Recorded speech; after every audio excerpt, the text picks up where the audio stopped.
Alhamdulillah Rabbil Alamin. Hamdan na'imin, hamdan syakirin. Hamdan yuafi na'ama wa yukafi mazidah. Ya Rabbana lakal hamdu. Ma yanbaghi li jalali wajhil karim wa adhimi sultanik. Allahumma salli wa sallim ala Sayyidina Muhammad wa ala ali Sayyidina Muhammad. Ya Allah, Ya Hadi, ihdina bihudaka, wa la taj'alna mimman dhalla wa asaka. Ya Allah, Ya Hadi, ihdina siratal mustaqim, siratal ladzina an'amta alaihim, minnal anbiya was-siddiqin was-syuhada was-sholihin. Rabbana atina fid dunya hasanah wa fil akhirati hasanah wa qina adzabannar. Walhamdulillahi rabbil alamin.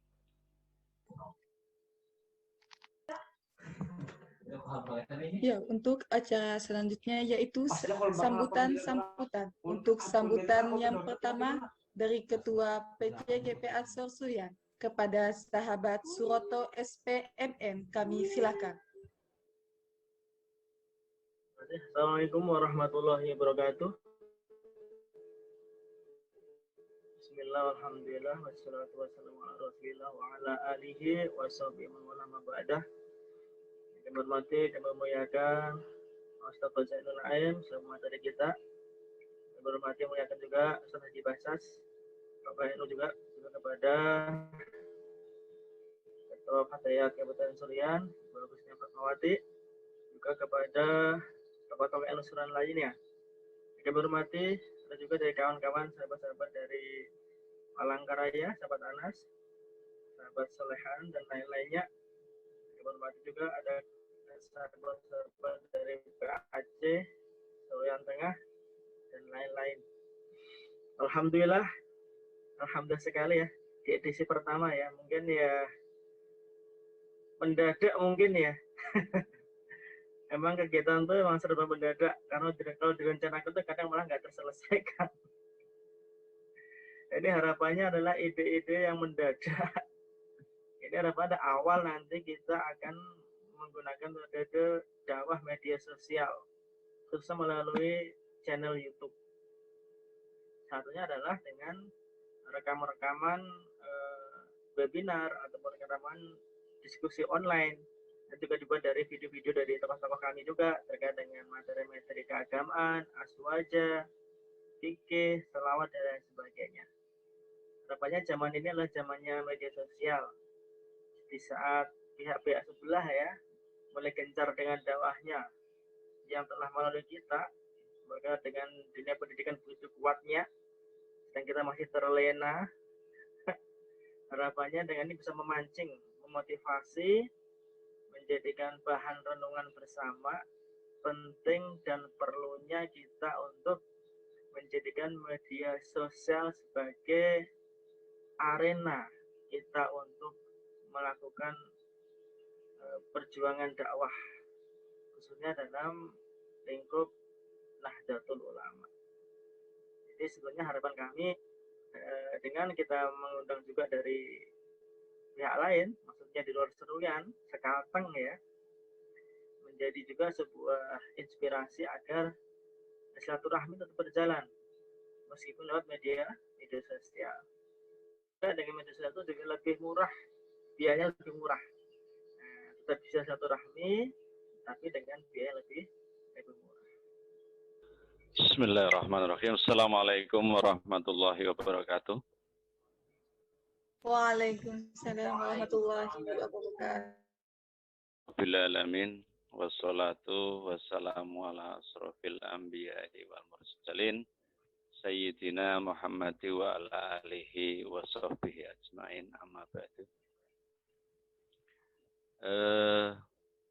Kita patut bersyukur kepada Allah Subhanahu wa Ta'ala. Ini kawan-kawan generasi milenial NU, Pak Suroto dan kawan-kawan bersemangat untuk berkiprah mengembangkan aswaja NU kita. Ya, kami bersyukur. Selanjutnya, salawat serta salam kita aturkan kepada Nabi kita Muhammad Sallallahu Alaihi Wasallam. Nabi, beliaulah penerang kita dan yang kita nantikan syafaatnya besok di hari kiamat. Yang jelas kami merasakan sekian tahun di Seruyan, bersyukur dengan Pak Suroto yang selalu eksis, yang selalu bersemangat. Seperti yang dikatakan beliau tadi, yang lain telah lari, sementara kita tertinggal, dan itu memang kayaknya bukan hanya di Seruyan, di tempat-tempat lain pun sama. Karena apa?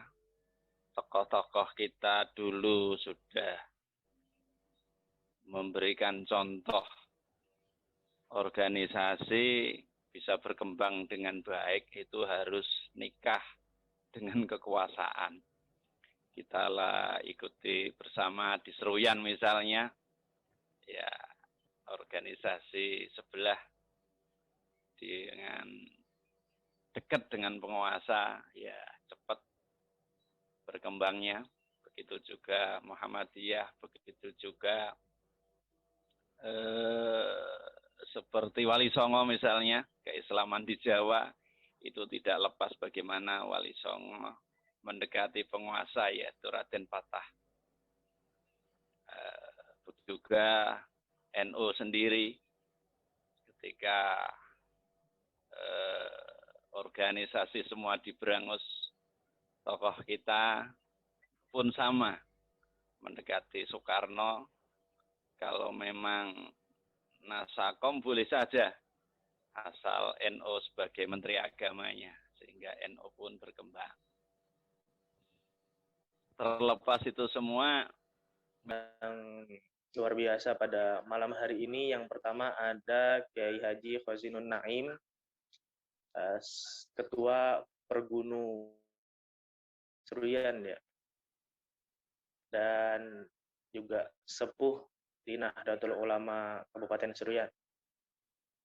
Dan yang kedua ada Gus Rozikin, merupakan Ketua Lakpesdam NU Kalimantan Tengah, Lembaga Pengembangan Sumber Daya Manusia NU Kalimantan Tengah. Nah, yang tentu Pergunu dan Lakpesdam sangat relevan untuk bicara soal upgrading semangat generasi NU untuk berkhidmat kepada NU pada malam hari ini. Monggo Kiai. Bismillahirrahmanirrahim. Assalamualaikum warahmatullahi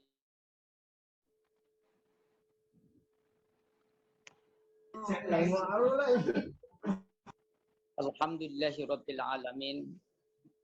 Summa alhamdulillahirabbil alamin, ma alhamdulillahirabbil alamin. Assalatu wassalamu ala sayyidil mursalin, ala sayyidina wa maulana wa syafi'ina wa qurratu ayunina Muhammadin wa ala alihi wa sahbihi ajma'in. Asyhadu an la ilaha illallah wa asyhadu anna Muhammadan abduhu wa rasuluh. Allahumma salli wa sallim ala Muhammad tibil qulubi wa dawaiha wa afiyatil abdani wa shifaiha wa nuril absari wa dayha wa ala alihi wa sahbihi wa baraka wa sallam. Alhamdulillah alamin. Puji syukur sama-sama kita aturkan kepada Allah Subhanahu wa taala. Tuhan Rabbul Izzati memberikan kesempatan kepada kita semuanya untuk hadir di majelis ini dalam rangka kegiatan yang sungguh luar biasa. Kita berharap mudah-mudahan Allah Subhanahu wa taala memberikan keberkahan karena kita berjumpa pada hari ini, keberkahan yang insya Allah ilmu-ilmunya untuk kita pada saat ini dan keberkahan bagi Nahdlatul Ulama di Kabupaten Seruyan pada masa yang akan datang. Salat salam sama-sama kita sanjungkan kepada junjungan Nabi Agung Muhammad SAW, Nabi zaman yang tiada Nabi setelahnya. Dan dari beliaulah kita semuanya mendapatkan pembelajaran yang sangat luar biasa dalam kehidupan kita. Mudah-mudahan kita termasuk orang yang bukan Rasulullah SAW dan diridhukan oleh Rasulullah SAW. Ada sesuatu yang spesial untuk saya sampaikan pada hari ini. Yang pertama adalah saya ucapkan terima kasih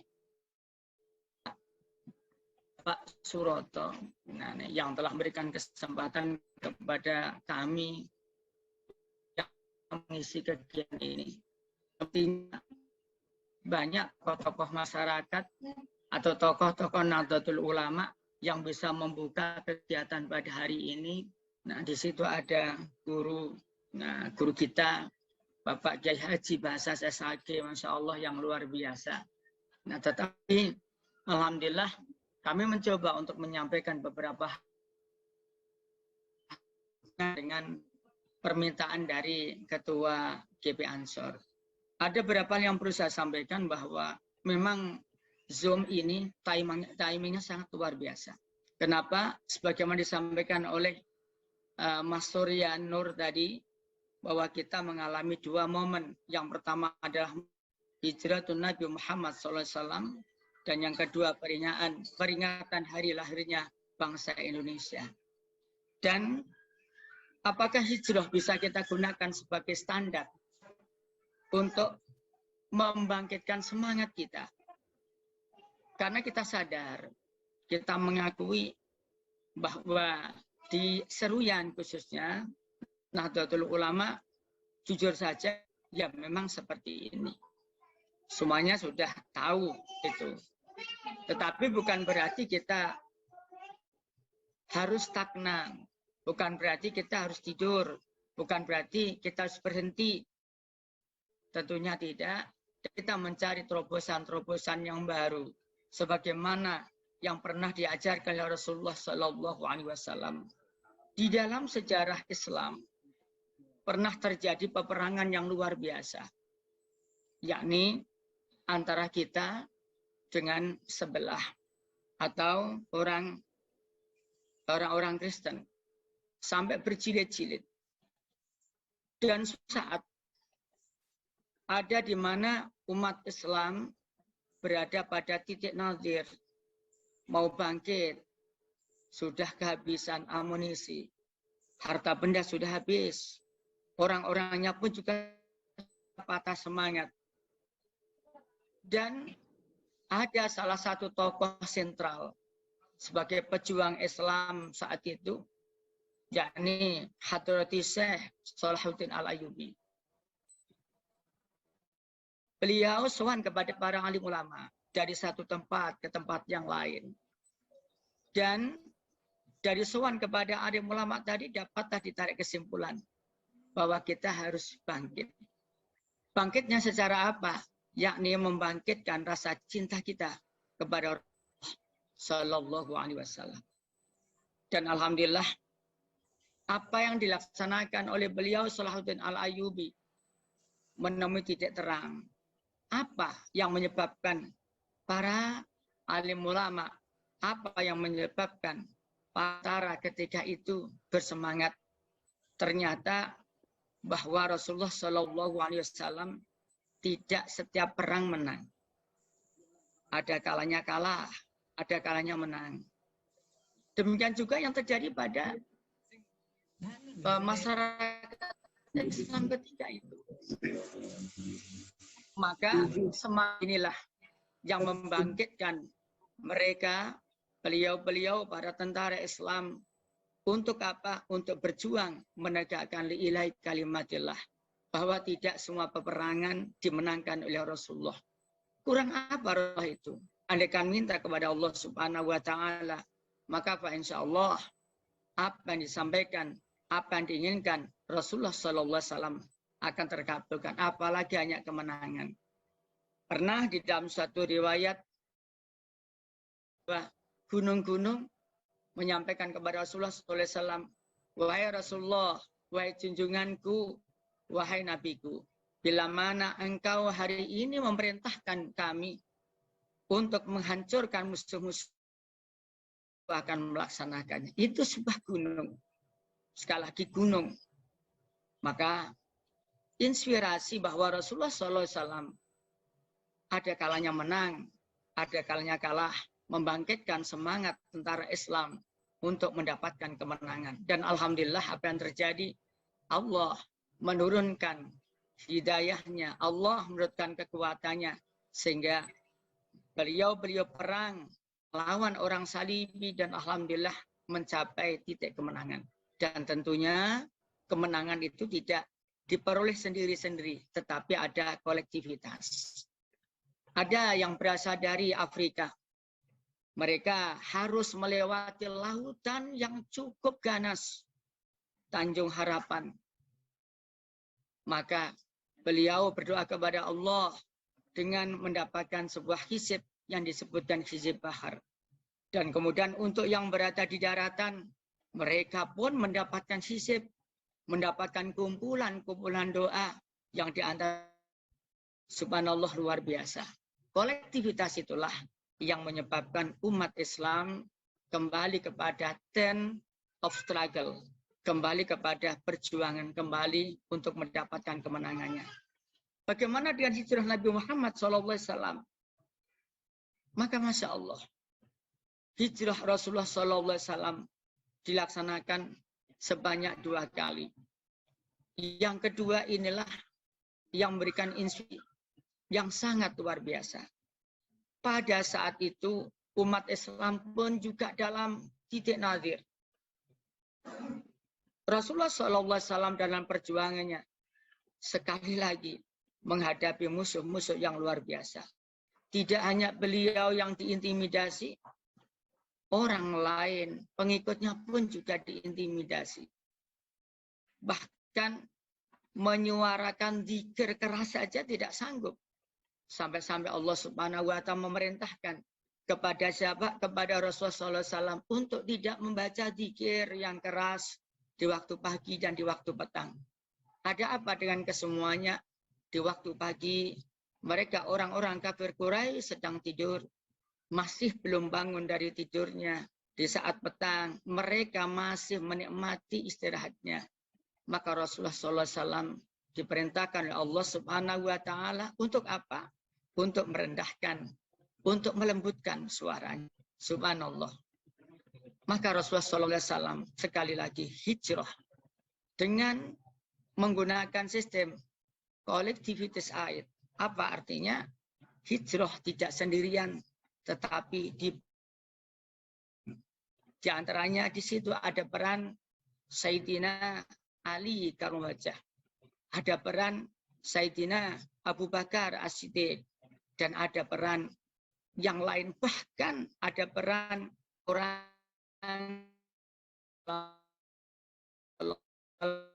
beliau yang bernama Abi Thalib. Subhanallah. Indonesia hari ini mengalami keterpurukan. Nahdlatul Ulama khususnya. Pada saat ini pun kita pun harus sadar di mana posisi kita. Sebagian besar dari kalangan ahli sunnah wal jamaah dalam hari Nahdlatul Ulama adalah, mohon maaf, adalah orang-orang yang berada di garis kemiskinan atau di bawah garis. Oleh karena itu, bagaimana kalau kita memikirkan untuk bangkit ke depannya? Dan insya Allah mudah-mudahan sambungan berikutnya kita pun juga akan membicarakan tentang masalah itu. Berikutnya perlu saya garis bawahi, setidak-tidaknya hijrah Rasulullah SAW ini menjadi momentum yang berharga bagi kita semuanya untuk memikirkan what next must we do. Apa yang seharusnya kita kerjakan pada masa yang akan datang, insya Allah. Dengan semangat hijrah Rasulullah SAW, kita pun juga bisa hijrah. Kita dalam bidang ibadah, kita nggak usah memikirkan. Karena paket ibadah sudah diberikan kepada kita semuanya oleh para alim ulama terdahulu. Dalam banyak hal, kita sudah mendapatkannya. bagaimana kita sholat yang benar, bagaimana setelah sholat yang benar, bagaimana kita berhubungan dengan yang lain. Maka Masya Allah, kita semuanya tinggal menikmati dari imam-imam yang terdahulu. Yang jelas hari ini kita pikirkan bagaimana kita semuanya mengaktualisasi peran serta kita dalam kehidupan bermasyarakat. Lebih-lebih kita sadar di Kuala Pembuang ini seperti ini kenyataannya. Maka betul yang disampaikan oleh Bapak Kiai Haji bahwa kita perlu kolektivitas untuk meraih keberhasilan. Ya, kegiatan-kegiatan yang sudah kita kerjakan, yang dikerjakan oleh Pergunu, yang dikerjakan oleh Ansor, yang dikerjakan Fatayat, yang dikerjakan Muslimat, yang dikerjakan oleh NU itu sendiri, mengapa kita semuanya tidak menyatukan? Sehingga dengan persatuan seperti yang kita ketahui, Rasulullah SAW bisa berhasil hijrah, dan disitulah Islam berkembang sangat luar biasa.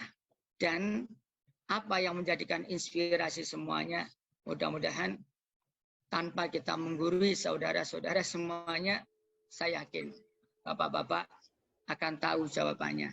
Nah, mungkin itu sedikit hal yang bisa saya sampaikan. Mudah-mudahan bisa kita sama-sama renungkan dan kita sama-sama bisa mengambil titik temu sehingga betul-betul inspirasi hijrah akan memberikan kepada kita semuanya suatu dan akhirnya wallahu muwaffiq ila aqwamit thoriq. Wassalamualaikum warahmatullahi wabarakatuh. Sebagai antar barangkali saya punya beberapa pertanyaan, Mas. Yang nanti mohon bisa diulas lebih jauh lagi. Terkait dengan tema kita pada malam hari ini, bagaimana kemudian mengupgrade semangat baru atau mengupgrade ulang semangat kita, para jamaah Nahdlatul Ulama untuk lebih kuat lagi berkhidmat kepada agama, bangsa, dan negara, wabil khusus kepada Nahdlatul Ulama. Saya kemarin sempat bertemu dengan Direktur Al-Fara Center, jadi beliau menjelaskan satu data Al-Fara dari 260 juta sekian-sekian penduduk Indonesia itu lebih kurang ada 90 sampai 120 juta itu adalah warga NU. Nah, ini berarti 90 sampai 120 juta lebih kurang. Angka ini tentu adalah riset survei yang bisa tidak tepat 100% tapi lebih kurang. Tentu ini merupakan dalam perspektif Lahpesdam ini semua adalah sumber daya manusia Nahdlatul Ulama yang karena Lahpesdam adalah satu lembaga yang diamanahi untuk pengembangan sumber daya manusia Nahdlatul Ulama, ini tentu jadi lahan Lahpesdam. Kalau itu datanya, kalau di Kalteng kita belum punya data yang spesifik. Nah, terkait dengan begitu banyaknya jamaah Nahdlatul Ulama di Indonesia, lebih besar daripada jamaah-jamaah organisasi lain. Nah, bagaimana Lahpesdam lihat atau analisis Lahpesdam tentang sudahkah sekian banyak jamaah tersebut punya peran yang signifikan? Silakan. Bismillahirrahmanirrahim. Assalamualaikum warahmatullahi wabarakatuh. Bismillah, alhamdulillah, salatu wassalamu ala rasulillah. La haula wala quwwata illa billah. Yang kami hormati seluruh pengurus cabang Nahdlatul Ulama Kabupaten Seruyan dan banom-banom yang hadir di forum ngopi ini, Ketua GP Ansor dan lain-lain yang tidak semuanya saya kenal. Terima kasih kami sampaikan atas undangan yang 3 hari berselang beberapa hari yang lalu untuk menyampaikan beberapa hal terkait spirit baru. Saya menerjemahkan spirit baru ini adalah bagaimana mengelola organisasi Nahdlatul Ulama, termasuk Banom dan Lajnanya, agar ke depan ini di tahun baru punya spirit baru, punya motivasi baru, dan mungkin nanti di diskusi kita bisa sharing bagaimana mengelola organisasi ini di era digital, di era disrupsi informasi. Kalau setahun 2 tahun yang lalu kita kenal revolusi industri 4.0, maka ke depan ini sudah dirancang yang namanya Society 5.0, Society 5.0. Karena saya alumni fisika, saya mencoba mengawali dengan rumusan fisika ini, semoga bisa diterjemah secara aplikatif, bahwa mohon maaf moderator ya, saya agak melambung sedikit ya. Nanti pada akhirnya akan nyambung bagaimana ke depan.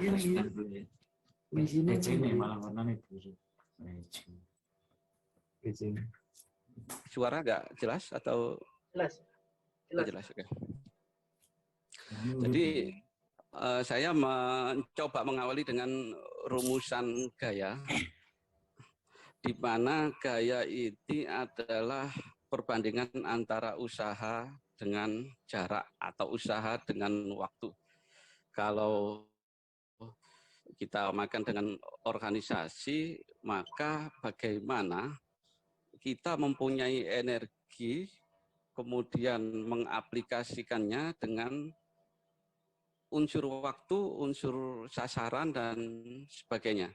Ini indikator-indikator untuk mengetahui sejauh mana kita bisa mengerjakan sesuatu dengan limit waktu sesuatu dengan energi yang kita punya. Tadi disampaikan di awal-awal sambutan, mungkin organisasi NU di Seruyan begini, kita SDM-nya begini, potensi kekuatan finansial, jaringan, dan seterusnya. Nah, mari kita ukur. Mari kita ukur. Apakah kita bisa berjalan timing waktu itu, kita ukur energi kita, lalu kita akan memastikan capaian by waktu. Misalnya tahun pertama, tahun kedua, tahun ketiga harus bagaimana. Ini ada rumusan-rumusan ulama-ulama dulu sebenarnya, fisika, biologi, dan kimia itu sebenarnya ulama-ulama Timur Tengah, ulama-ulama Islam yang mengawali. Hanya saja kemudian ketika dijelaskan Yai Khozainun Naim tadi, ada pencurian ilmu dan teknologi besar-besaran, penghangusan besar-besaran, ketika Islam runtuh, makanya yang terkenal justru ilmu-ilmu seperti ini dikiblatkan ke Eropa. Nah, kalau misalnya kita bisa memanage ini, kita tahu pakai gaya apa atau perlakuan seperti apa, kita estimasi waktu seperti apa, maka kita akan bisa menentukan kecepatan berapa kita harus bekerja, kecepatan berapa harus kita berjalan. Syukur-syukur kita bisa percepatan.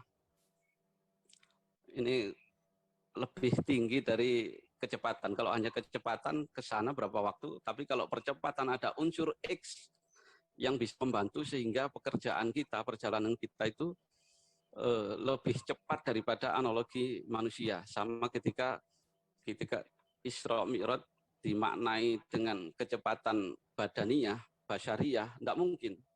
Tetapi ketika ada faktor X yang menentu sehingga kecepatan tadi menjadi percepatan, semalam pun bisa. Ada faktor X di sana. Jadi ada unsur kecepatan atau kemampuan kita, jarak atau tujuan atau target, lalu berapa waktu, limitasi berapa waktu. Oke. Kalau dulu kita di era mahasiswa, kita yang ideal, ruang-ruang yang ideal. Kita mengkritik pemerintah, kita mengkritik orang tua, kita mengkritik sistem pendidikan, dosen kita, dan seterusnya. Selalu dibingkai dengan ruang ideal. Tapi harus menjadi catatan bahwa di sana saya anggap ruang hampa. Kenapa ruang hampa? Tidak ada hambatan, tidak ada kendala kepentingan, dan tidak ada gesekan-gesekan. Semuanya serba ruang ideal. Begitu kita keluar dari kampus, akan berbeda. Karena tidak lagi di ruang hampa, tidak lagi di ruang ideal, tapi masuk ke alam kenyataan atau realita. Yang dulunya kita berpikir idealis, kita mengkritik pemerintah harus begini, harus begini, harus begini. Pendidikan harus begini, harus begini. Semua dalam ruang lingkup yang ideal. Selalu kita nalar kritis, ideologis, teoritis, dan seterusnya. Begitu keluar dari mahasiswa, maka kita digiring untuk menghadapi alam kenyataan. Kita diminta untuk lebih substantif, solutif. Yang awalnya tidak terganggu politik, maka ketika keluar juga harus memperhitungkan faktor-faktor politik. Kita harus bisa logis, mendialogkan suasana, kondisi, kemasyarakatan, dan seterusnya. Kemudian kita sinergitas, kita harus dipaksa, harus kompromistis, karena keadaan. Makanya kita harus kembali ke konsep yang awal tadi, ketika gaya, kekuatan, kemampuan itu dihitung tanpa hambatan, mungkin kita lancar-lancar saja. Tetapi begitu keluar ke sana, misalnya, maka kita harus mempertimbangkan kendala-kendala yang lain, hambatan, bukan hanya di diri kita, tapi hambatan eksternal. Contoh misalnya, kalau kita di showroom atau sebelum masuk showroom, roda kendaraan akan dipaksa berputar dengan kecepatan sekian kilometer per jam, atau dalam 1 jam mendapatkan berapa kilometer dengan bahan bakar sekian.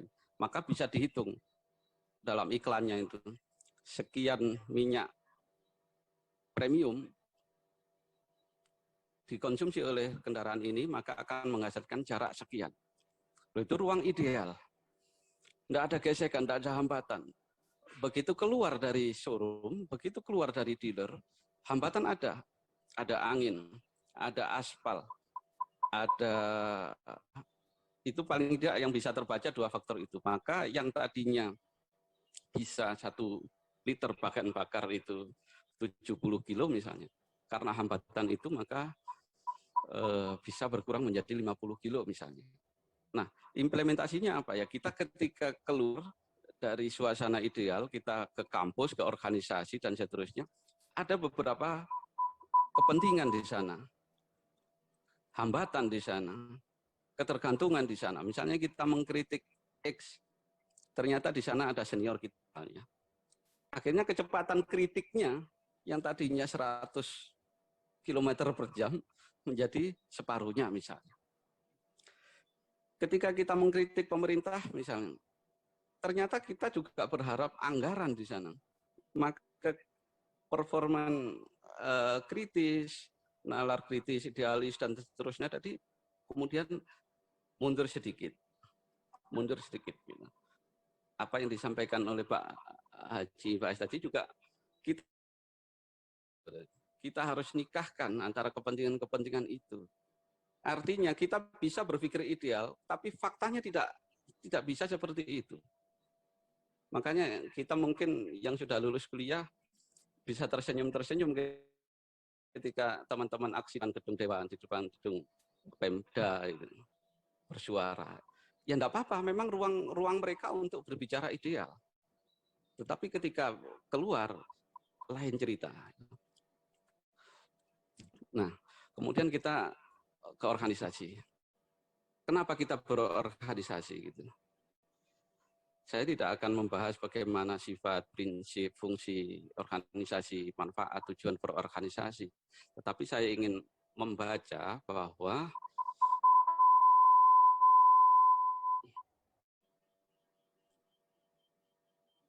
era sekarang sangat penting organisasi itu dalam kaitan hard skill, soft skill, life skill.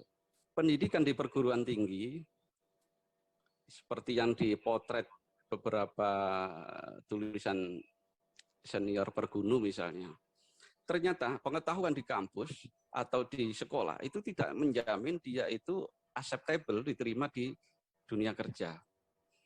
Tetapi justru kadangkala hard skill atau soft skill, attitude misalnya, jujur, amanah, life skill itu bagaimana bisa berkomunikasi sebagai makhluk sosial gitu. Itu justru lebih menempatkan kesiapan dia untuk bertarung di arena yang tidak ideal tadi. Kita bisa melihat sekeliling potret saja.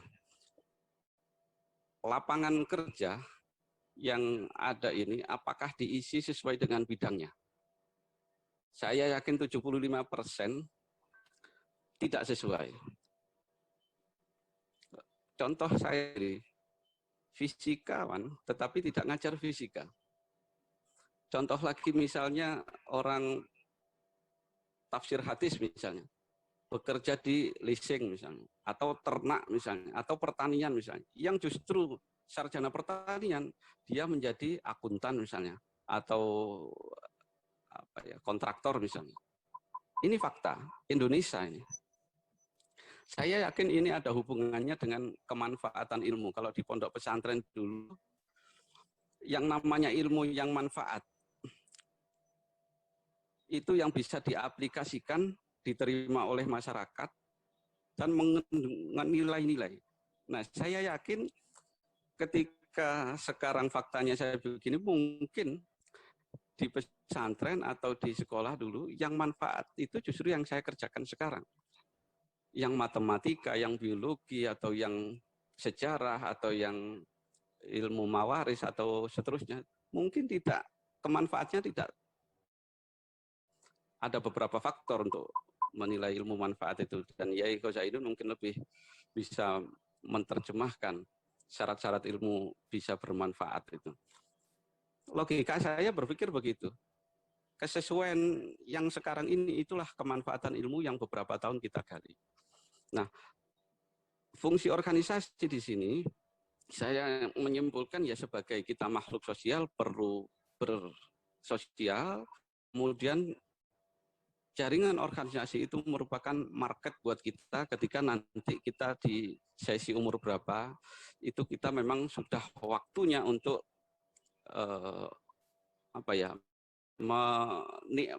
cara impact dari organisasi. Saya membayangkan ketika orang hanya kuliah, sekolah, kerja, pulang, masa tuanya, masa pensiunnya tidak pernah berorganisasi akan merasa tersendiri, tidak punya teman, tidak punya market, tidak punya. Nah, untuk berorganisasi tadi, kalau di NU ada Banom dan Lajnah yang bisa banyak saluran-saluran bagi warga Nahdliyin untuk memilih salah satu di antara satu atau dua atau tiga di antara mereka yang sudah disiapkan oleh lembaga NU ini. Ini yang badan otonom yang ini yang Lajnah atau lembaga. Kalau dulu sekarang menjadi lembaga. Nah, kenapa di organisasi itu penting? Saya melihat secara umum bahwa manfaat dari organisasi itu sangat besar sekali, disrupsi informasi seperti ini. Karena ternyata penelitian itu mengatakan skill yang diperlukan itu justru bukan pengetahuan. Bisa dilihat di sini, ternyata social skill sekian persen, 18%. Kemudian proses skill 18%. Sistem skill, sistem. Nah, ternyata social skill ini yang justru menempatkan posisi paling tinggi. Nah, hal ini bisa terfasilitasi dengan kita berorganisasi. Bagaimana kita menghadapi orang, bagaimana kita mempresentasikan kepada orang gagasan kita, bagaimana kita mengeluarkan ide-ide kita, itu bagian dari social skill. Itulah kenapa pentingnya berorganisasi. Karena kadangkala adik-adik kita ini dibayangi sesuatu yang pragmatis. Aku dapat apa di organisasi ini? Ini pragmatis sekali. Nah, ini mengejala di era milenial. Maka kita harus bertransformasi, kadangkala kita harus melayani. Apa sih yang dibutuhkan oleh anggota organisasi, apa sih yang dibutuhkan oleh adik-adik kita, anak-anak kita.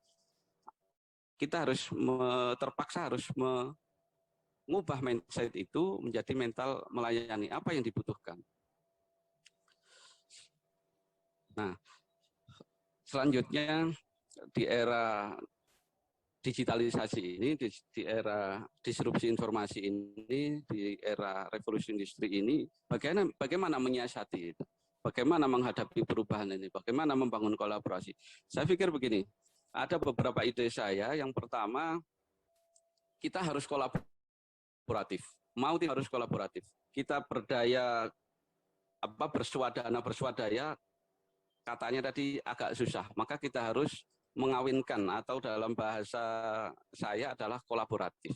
Bagaimana kita menculik program atau sinergitas kepada institusi pemerintah daerah, misalnya kolaboratif program dengan dinas.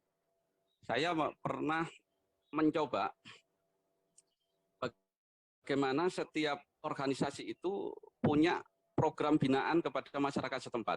Ini sangat mutualisme, sangat menguntungkan. Di sisi lain kita organisasi bekerja, berjalan, di sisi lain masyarakat termanfaatkan oleh kinerja organisasi kita. Nah, di Dinas Kelautan dan Perikanan, itu ada program membuat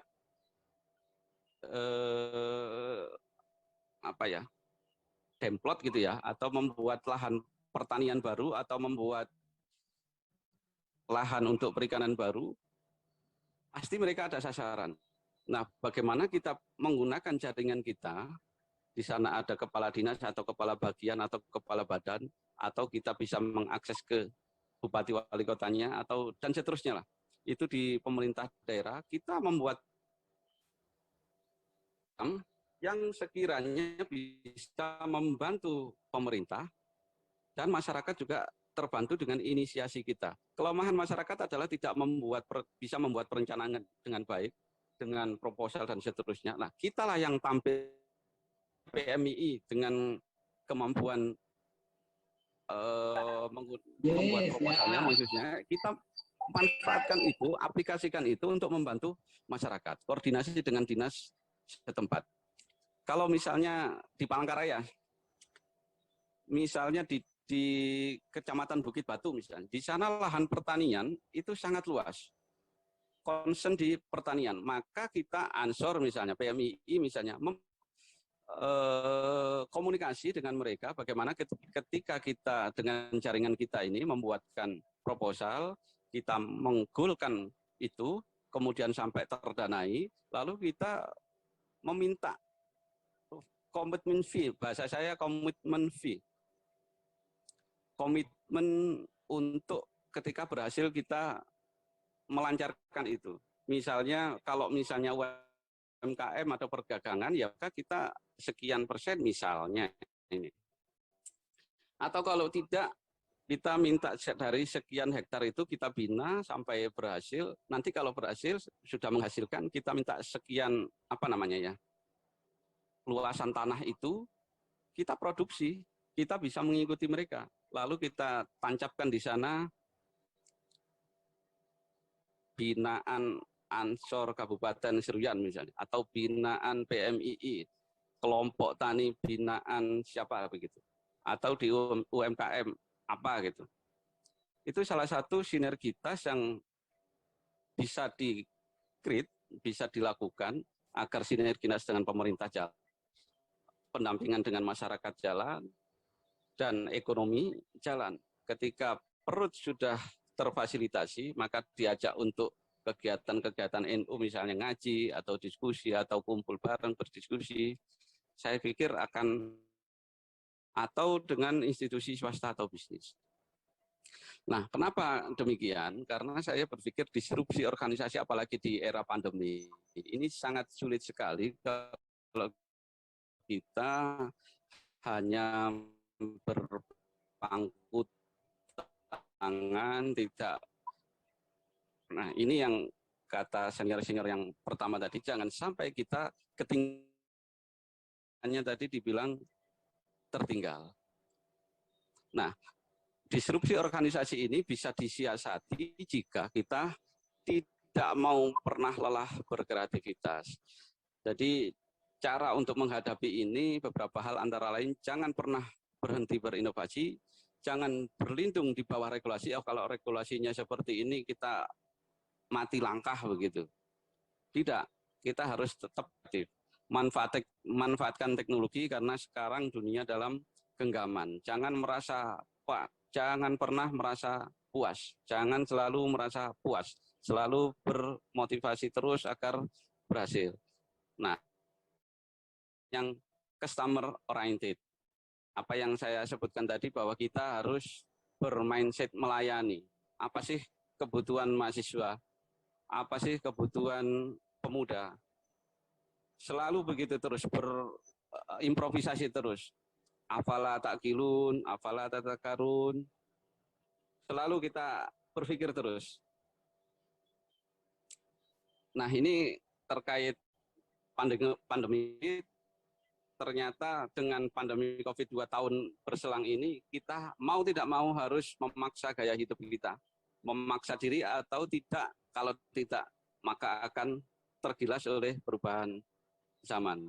Nah, ternyata dari hasil penelitian, kalau kita linkkan dengan finansial atau sektor-sektor bisnis, hasil dari potret PS Badan Pusat Statistik di dunia ini yang tidak pernah anjlok itu ternyata komoditas pertanian dan atau perkebunan.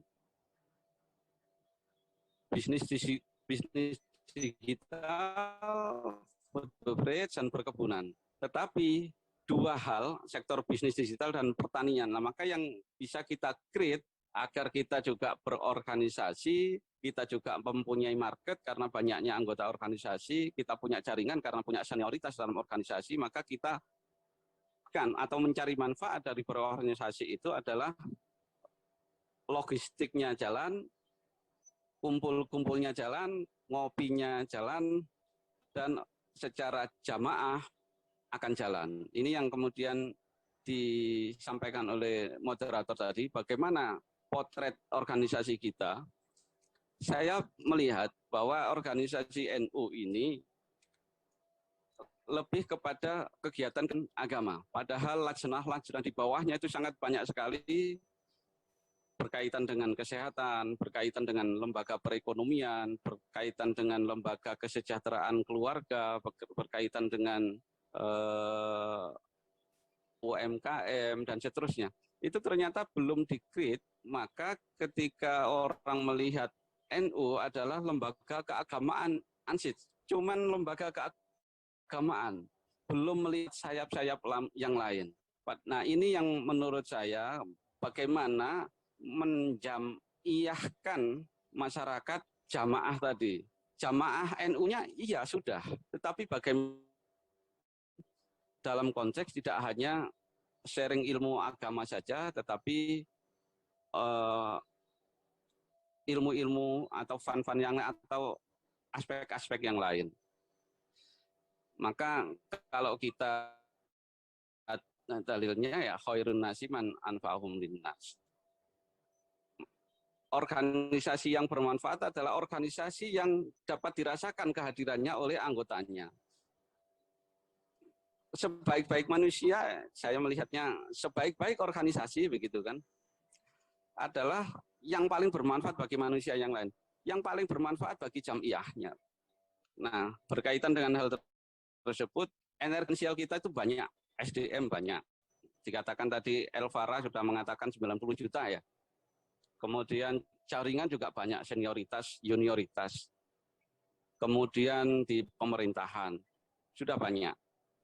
Tinggal kita bagaimana mengkliknya gitu ya. Jumlah simpatisan juga banyak, finansial juga banyak ketika kita memang inisiasi dengan koin apa namanya begitu ya, atau koperasi atau apa dan seterusnya.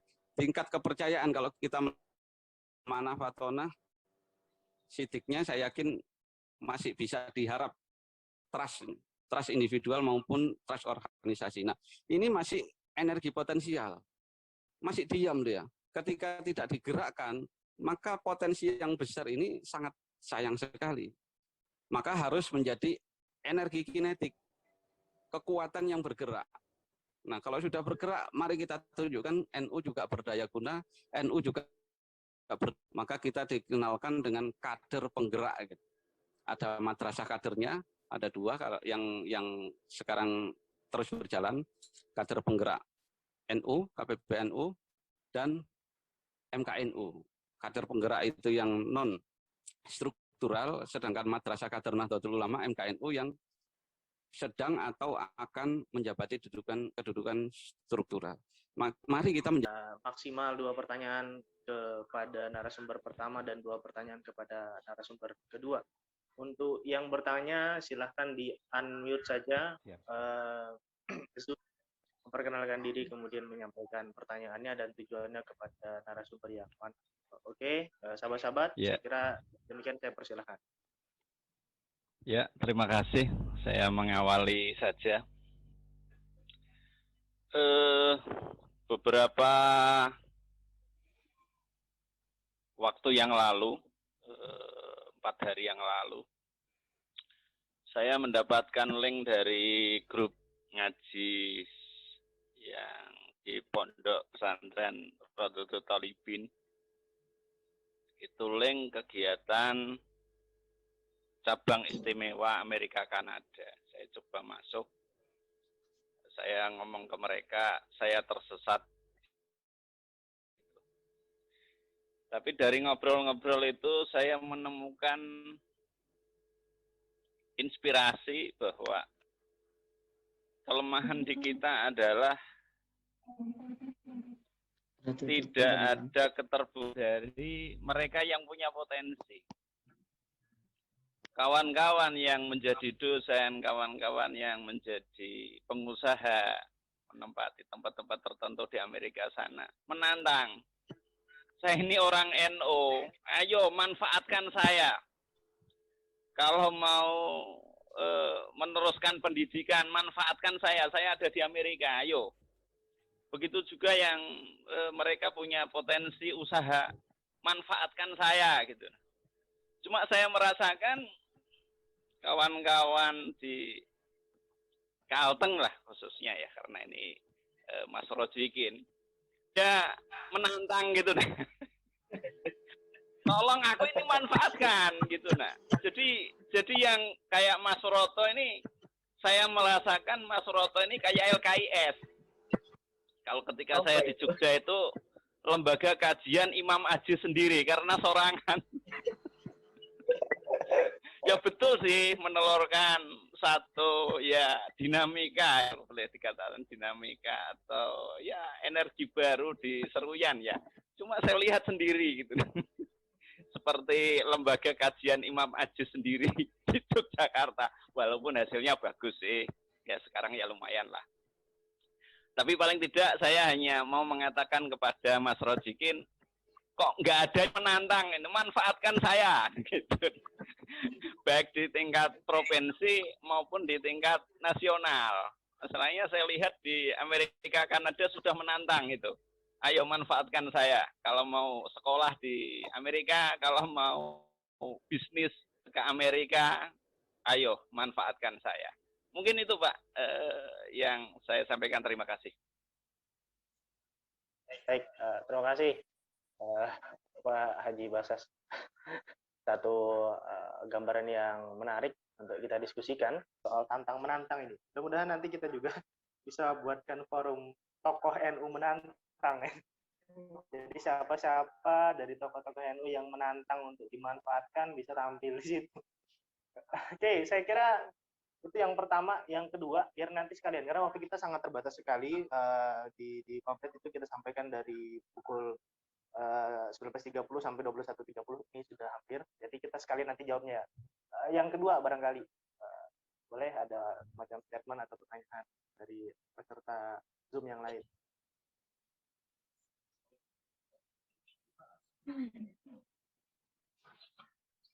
Oke, monggo. Iya, saya menambahkan dulu. Silakan. Ya, terima kasih waktunya, moderator. Terima kasih sekali. Mungkin saya menanggapi juga ya penjelasan para senior di depan tadi ya, terkait dengan kolaborasi. Ya mungkin karena apa ya, saya emang menjaga jarak ya, kalau dikatakan khususnya dari politika pemerintah ya. Karena mungkin saya belum bisa memposisikan diri, saya kita harus mencoba untuk berkolaborasi dengan beliau-beliau itu. Artinya sebenarnya saya ingin menjaga marwah dari NU ataupun Ansor sendiri, jangan nanti dijadikan bulan-bulanan dari itu tadi politisi ataupun dari orang berkepentingan tadi maksud saya.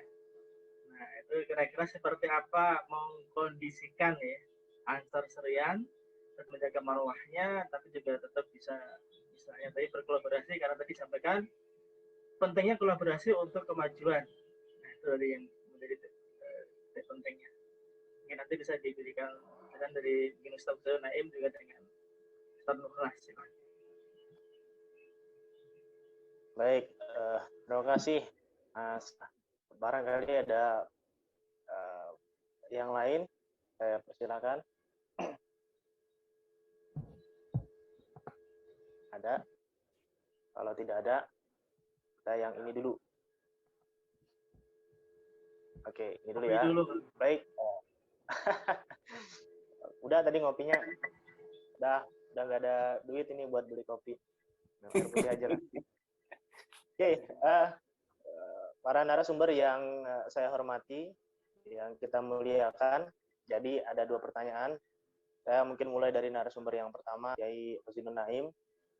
Terkait dengan, boleh ditanggapi kedua-duanya pertanyaan ini, bahwa yang pertama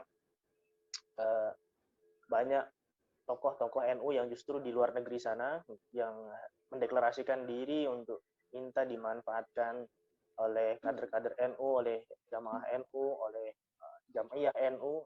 Ini satu fenomena yang menarik. Kira-kira bagaimana pandangannya oleh narasumber kita masing-masing?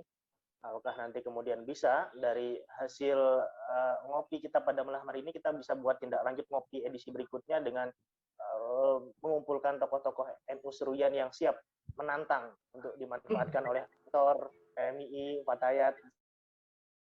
Ada restu dari Kiai dan para senior-senior itu bisa jadi.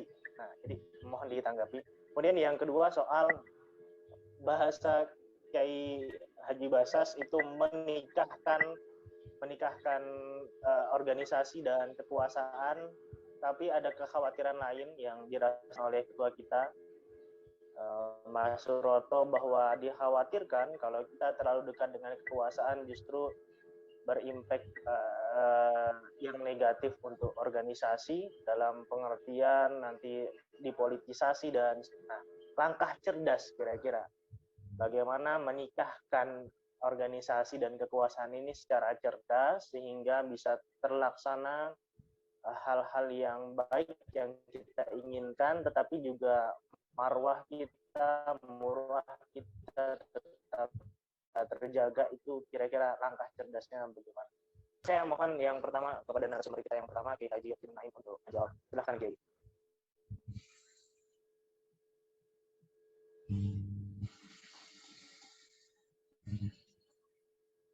Suatu yang tentunya perlu didiskusikan. Jadi tentang masalah tantangan yang dari luar negeri, jujur saja kami di Kuala Membuang ini sudah sering menyampaikan ya, dari segi yang kecil saja. Kami apa tantangan yang pertama, kalau ada anak-anak yang berasal dari luar, kebetulan anaknya kurang mampu, bisa di tempat kami. Nah, itu jawabannya. Ini sudah realitas, sudah kita buktikan. Nah, ini yang sudah jelas.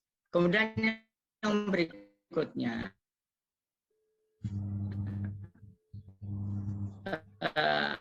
kita harus jujur saja. Bagaimana kita bisa menjawab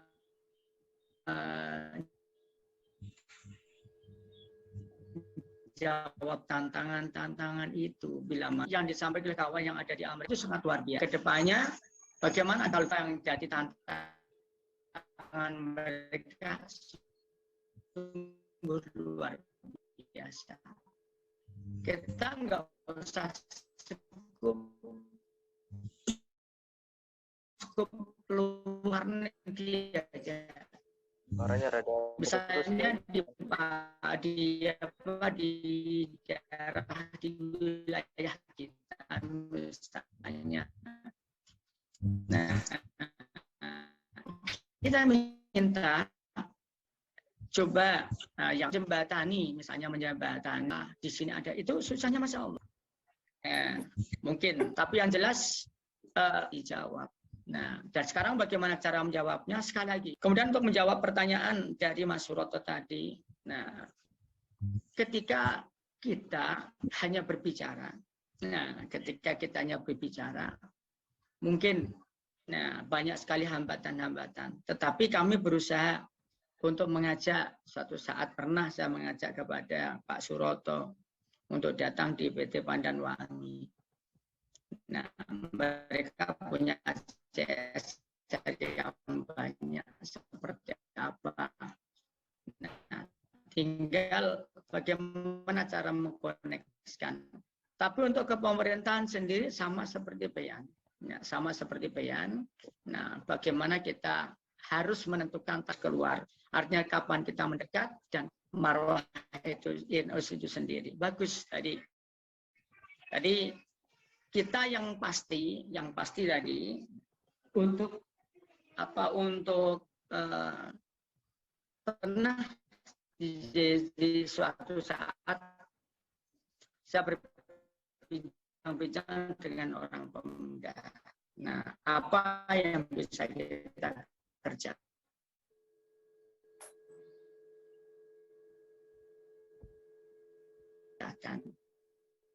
Nah, berulang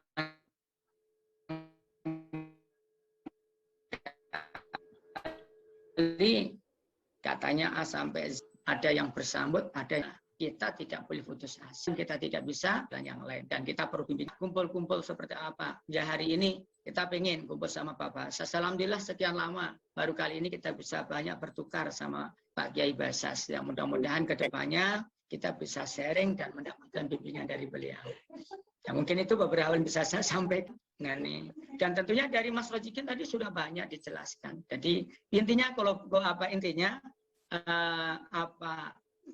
undangan untuk menikah tadi dengan yang luar harus kita sambut mulai dari yang kecil, dan insya Allah bergunung sudah memulai dan insya Allah mudah-mudahan kedepannya kita bisa.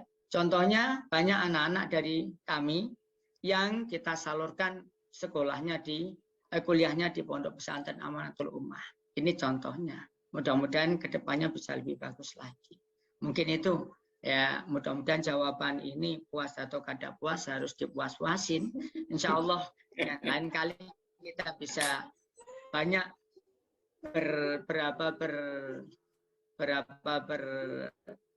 bertatap muka atau bertemu.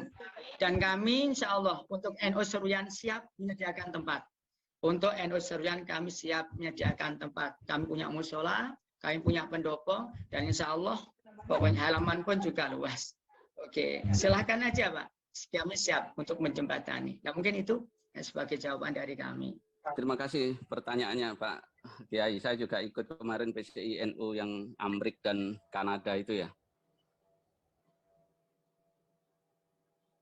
Menarik, tantangannya memang menarik. Ya memang harus ada yang tukang tantang. Harus ada tukang, karena mereka nantang, karena ada yang modal yang untuk ditantangkan itu. Menarik karena kadang-kala memang kita punya ide itu, kita jago mikir, jago Bang. Tapi untuk mengaktualisasi gimana caranya bagaimana, ini yang belum ketemu. Secara teknis ini yang kadang belum ketemu. Beasiswa di mana-mana bertebaran, tapi kita menerobos untuk itu, kadang kita belum tahu caranya. Padahal ketua prodinya atau rektornya atau ketua ya kalau sekolah tinggi itu kadang Nahdliyin, tapi kita menerobos yang begitu kadang kita masih sulit gitu. Nah, solusinya bagaimana? Saya pikir bagi-bagi kapling. Kita di NU itu kadangkala masih susah bagi-bagi kapling dalam artian ini organisasi, ada yang jadi kepala, siapa yang jadi tangan, siapa yang jadi kaki, siapa yang jadi mulut. Nah, kalau semuanya kepingin jadi kepala semua, nggak ada yang jalan. Ini yang kadang terjadi. Semuanya kepingin mikir semua gitu. Nah, terus siapa yang disuruh, siapa yang jalan, siapa yang nendang gitu. Maka di Indonesia ini tidak hanya NU ya, representasi Indonesia ya banyak wajah NU begitulah.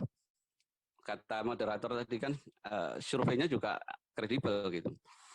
Kita di Indonesia itu kalau main keroyokan selalu kalah, Pak. Kalau bareng-bareng berjamaah selalu kalah. Contohnya sepak bola. Jarang menang. Tapi begitu kita single fighter, badminton, tenis, menangan, Pak. Dan ini di NU juga begitu. Apa yang diresahkan Yai Bases tadi, wah kalau ada punya potensi gini disimpan gitu ya. Enggak mau atau sulit diajak berjamaah itu sulit. Nah ini mindset ini yang kadang kita belum bisa ke sana gitu. Lah problemnya apa? Ya manajemen aset kita nggak punya, manajemen SDM kita juga belum. Contoh ketika kita mau mendirikan Jatman misalnya, Jamiah Ahli Thoriqah misalnya. Kepinginnya kan orang baru, tetapi kita mencari siapa nih yang nggodai, muter. Tetapi di luar sana, orang NU itu kan itu saja orangnya. Nah saya balik lah, kalau kamu nggak mau masuk ya akhirnya muter-muternya itu saja. Dan Anda berpotensi untuk 5 tahun ke depan lebih mengitu-itukan saja karena Anda tidak berpartisipasi. Berarti kontribusi negatif muncul dari orang-orang yang berpikiran seperti ini. Aset kita misalnya, kita kan ingin menunjuk apa sih kerjaan kita gitu ya, dalam berjamaah selain agama ya, selain diskursus agama. Apa sih misalnya? Kita mau meneropong apa? Perikanan, pertanian, UMKM, digital marketing atau apa ini? Nah kita nggak punya aset lah, terus kita berbicara apa? Kita nggak punya data objektif, aset warga NU itu apa? Ayo dikerjasamakan, siapa berbuat apa, siapa melaksanakan apa. Nah itu tadi siapa kepalanya, yang nembus ke PCI Amerika itu siapa gitu misalnya. Lah kalau sudah dapat tembusannya, yang produksi siapa? Setelah produksi yang marketingnya siapa? Yang brokernya itu apa ya? Makelarnya siapa? Nah ini kan harus bagi-bagi ke sana lah. Kita ini kesulitan kalau ditanya, ayo apa ini, tantangan apa ini? Kita ngomong pertanian, porang misalnya, lahan banyak. Yang berdiskusi tentang porang sudah banyak, di Ngawi, Magetan dan seterusnya banyak. Kita juga banyak lah. Memulainya gimana? Komandannya siapa? Ini kadang begitu melihat komandannya siapa, teknisnya siapa, pendanaannya siapa. Nah ini yang kadang ini, Pak. Kadang tidak, karena manajemen aset itu, manajemen SDM ini juga gitu. Kita sesama NU, sama-sama santrinya Yai Hasyim Asy'ari, tapi sesama warga kadang masih bersuudzon dia nggih, Pak Haji Bases nggih. Wah, ini kalau dipegang ini nanti gimana ini? Keuangannya gimana ini? Nanti ngoperasikannya gimana ini? Nah, justru kita yang berjamaah dan berjam'iyah secara intelektual, secara hati nurani yakin bahwa santri-santri ini secara attitude, secara amanah, sidik, bisa dipercaya. Tapi kadang-kala mengaplikasikannya itu kita justru sesama warga NU tidak saling percaya. Ini mohon maaf. Ini harus diubah ke depan, itu tadi siapa berperan jadi apa gitu. Nah ini yang kadang-kadang ini menjadi PR gitu ya. Maka untuk mencari market sambil Lailatul Istima ya saya sih berharap tidak hanya untuk berdiskusi masalah agama, soal masalah dunia yang kontemporer yang sekarang, tetapi harus problem yang lain, kesehatan, kebijakan pemerintah. Boleh kita mengkritik, saya pikir harus mengkritik pemerintah. Kalau tadi hanya nikah dengan kekuasaan, ya kita harus kawinkan juga dengan kekuasaan. Narasi angkah tuka wajah tuka gitu ya. Harus dikawinkan juga, jangan cuma nikah dipoto berduaan, kemudian di seminar berduaan, tetapi nggak kawin itu. Hanya manis muka di depan publik gitu. Tapi nggak kawin, program nggak kawin, proposal nggak diterima, ya nggak kawin ini, cuman nikah saja, formalitas saja gitu. Hanya dapat buku nikah tapi nggak kawin-kawin, gimana bisa produksi kan gitu Pak Yai. Nah ini ya menurut saya yang memang ini ya, maka harus kita berorganisasi, itu ya juga Lailatul Istimewa-nya digarap, masalah dunia digarap, tetapi masalah sosialnya juga harus digarap. Ada orang kelaparan di kanan kiri atau teman kita nggak punya ini, ya mari kita perbaiki dari sisi ekonomi dan sosialnya. Nah di situ ada menjadi selain aspek sosial tadi ya, ada market. Bagaimana market itu ya, kalau orang biologi itu membelah diri Pak, amoeba itu yang diterapkan PKS dan Ikhwanul Muslimin itu kan pakai teori biologi itu. 1 membelah jadi 2, 2 membelah jadi 4, 4 menjadi berapa 16. Itu kan teori-teori biologi tapi dipraktekkan dalam teori sosial oleh Ikhwanul Muslimin. Maka daurah, markalah dan seterusnya itu kalau itu kan pakai itu. 1 harus cari 2, 2 harus cari 4, 4 harus cari dan seterusnya angka binernya itu. Nah, ini market. Bagaimana teman-teman NU, sahabat-sahabat juga menerapkan itu bisa sebenarnya. Jadi kita memarketi lingkungan kita sendiri dan bergerak luas. Nah, ketika ada banyak pilihan organisasi, nah kenapa nggak milih NU gitu? Kenapa harus memilih yang lain? Nah, ya selain hanya berorganisasi, tapi kan juga harus nyari barokah. Barokah keagamaan, barokah finansial, barokah jaringan, barokah dan lain-lain lah. Kalau kalau menghidupi NU kemudian kelaparan tagilah di Batu Nisanku, itu kata Kiai Sepuh itu nggak mungkin meleset itu. Siapa yang NU akan mendapat barokahnya, kalau nggak dapat barokahnya tagih ke Nisanku. Pak Yai pasti paham itu. Nah, mari kita sambil berorganisasi juga cari barokah, cari manfaat. Keraguan apa lagi kalau tidak dengan NU ini kan gitu. Tinggal bagaimana mengkreatifkan itu. Jadi kalau misalnya dulu membuat proposal itu kan minta duit, Pak. Nah, kalau aplikasi-aplikasi di pemerintah daerah sekarang nggak bisa. Saya yakin nggak bisa yang seperti itu. Kecuali di Biro Kesra. Minta duit ke yang gelondongan begitu ya. Sekian bantuan hibah gitu. Justru lebih banyak sekali kita tidak minta dengan 2 tangan harap fresh money yang seperti itu, tapi sinergi program. Yang saya contohkan misalnya di Dinas Pertanian, ada program apa itu, di mana? Nah, di sana kan banyak orang NU. Misalnya ini, di Seruyan Raya misalnya, banyak orang NU. Kumpulin, jadikan kelompok tani atau kelompok nelayan atau kelompok perikanan. Kita kawal proposalnya, todong bupatinya atau kepala dinasnya. Masyarakat NU harus banyak menjadi penerima manfaat karena jumlahnya banyak di sana. Sekian anggotanya. Begitu. Nah, tinggal itu kalau benar-benar masyarakat NU ya. Kalau tidak, bukan masyarakat NU, ya kita pragmatis saja, sedikit-sedikit pragmatis. Oke, saya kawal, saya bikinkan proposal, saya dealkan, tapi saya minta di antara di sekian 10 hektar kelompok tani itu, misalnya kelompok tani 10 orang, 1 hektar 1 orang. Gimana caranya? Caranya bagaimana 1 hektarnya untuk yang meloloskan proposal ini.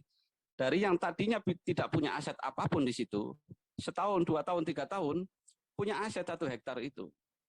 Pasang pelangnya di situ, binaan PCNU, binaan GP Ansor, binaan.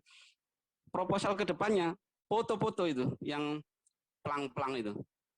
Pak Bupati, kami sudah punya binaan masing-masing kelurahan, masing-masing kecamatan sekian. Ini kalau dikapitalisasi menjadi suara tahun depan, 1 kelompok tani itu 10 orang.